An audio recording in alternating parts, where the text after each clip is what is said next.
غریب آشنا.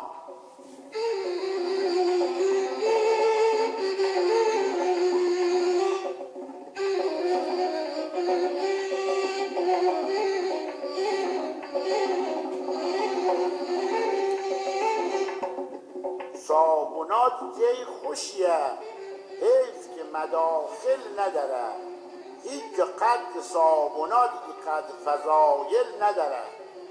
شهر علم است و عمل، وادی صبر است و صلات، به خصوص صبر و صلاتش که معادل نداره. اهل علمند خصوصا به معارف راغب، حتی بین عملاش آدم جاهل نداره. همشو اهل نماز و همشو اهل دعا، تو همه شهر بسری 4 تا اراذل نداره. توی شهرو دوز و هیز و لات و لامذهب نیست. نجف کوچه که اسمش این مسائل نداره. همه زحمت میکشن، پیر و جوون و زن و مرد، تو 1000 تاش 2-3 تا عاطل و باطل نداره. همشون سعی میکنن آبرو هم حفظ کنن، به سخنچینی و غیبت متمایل نداره. هر که تو شهر ما گردید و بازم کیف نشد، بیرو درواسی جسارت نباشد دل نداره. مثل تهران یا که شیراز شلوغ و خوشگل نیست، اما خفاش شب و اصغر قاتل نداره. مستحبات به حدیست که کم مشتریه، اون نمازه سر دستی که نوافل نداره. بی حجاب تو شهر ما به هر قشنگی که بیاد، تو چش مردم شهر شکل و شمایل نداره. نه نزول خور توی شهره، نه که چوش و نه گدا.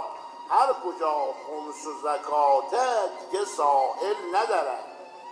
صابونات 100 تا گرفتاری اگر داشته باشه، تا آقاش پیر مراده دیگه مشکل نداره. هر که صابونات بیاد پیر مراد سر نزنه، تو بدونت باشه که مذهب کامل نداره. اسم رایج توی شهر مهدی و زهرا و علیست. جانت و جورج و جک و مروین و مایکل نداره. زن توی شهر بساز است و وفادار و صبور، احتیاجی به طلاق و به محلل نداره. انجیر و زعفرونش حرف نداره، عین طلاق.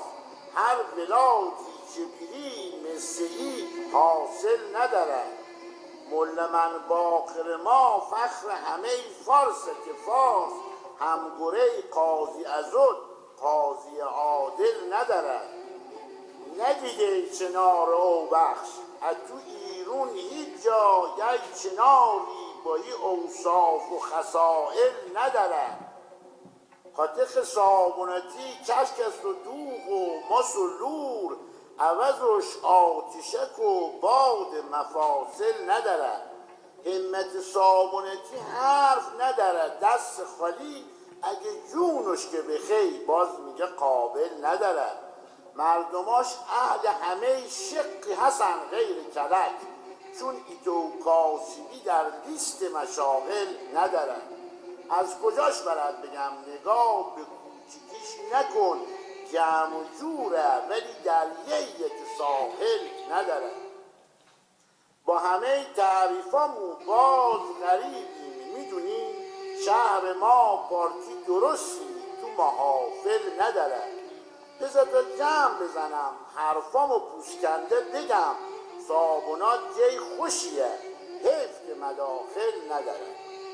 بذار تا جمع بزنم حرفامو پوشکنده بگم، صابونات جای خوشیه، حیف که مداخل نداره.